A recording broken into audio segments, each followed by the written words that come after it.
নমস্কার সবাইকে।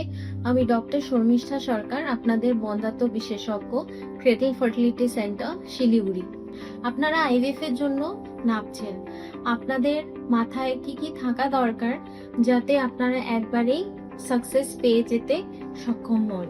প্রথমত, আপনি আইভিএফ সেন্টারে যাচ্ছেন, সেটা লেভেল 2 রেজিস্ট্রেশন আছে কিনা, সেখানে আইভিএফ এর প্রপার কোয়ালিফাইড ডাক্তার বসেন কিনা, সেখানে কোয়ালিফাইড এমব্রিওলজিস্ট আছে কিনা, এগুলো জেনেই আপনি নামবেন।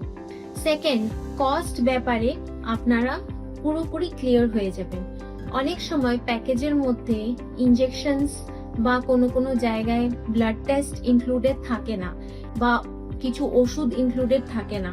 সেগুলো আপনারা জেনে নেবেন আগের থেকেই, কারণ পরে আপনি জানতে পারলে আরো আপনার খারাপ লাগবে। তাই এগুলো সব জেনে আপনি নামবেন। তারপরে আপনি যদি স্মোকিং করে থাকেন, অ্যালকোহল নিয়ে থাকেন, পান পারাগ মশালা এগুলো নিয়ে থাকেন, বা গুটখা নিয়ে থাকেন, এগুলো আপনার বন্ধ করে দিতে হবে মিনিমাম 3 মাস আগে।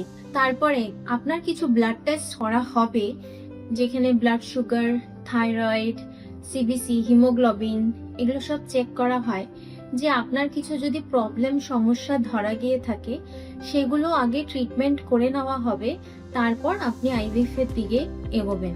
আপনার কিসের জন্য আইভিএফ লাগছে সেটা দেখে ডাক্তাররা কোনো সময় হাজব্যান্ডকে কিছু মাল্টিভিটামিনস দিতে পারে, বা আপনাকে কিছু ওষুধ এক্সট্রা দিতে পারে, যেটা আপনার যদি ডিম কমে থাকে, ডিমের একটু যাতে রেজাল্ট ভালো পাওয়া যায়, ওর জন্য কিছু এক্সট্রা আপনাকে দিতে পারে, যেটা আপনার 2 থেকে 3 মাসের প্রিপারেশন টাইম হয়। তারপর আপনি আইভিএফ এর দিকে এগোলে আপনার সাকসেস রেটটা ভালো হবে। এটাও দেখে নিতে হবে আপনার ওজন যদি বেশি থাকে সেটা আপনাকে কমিয়ে আনতে হবে।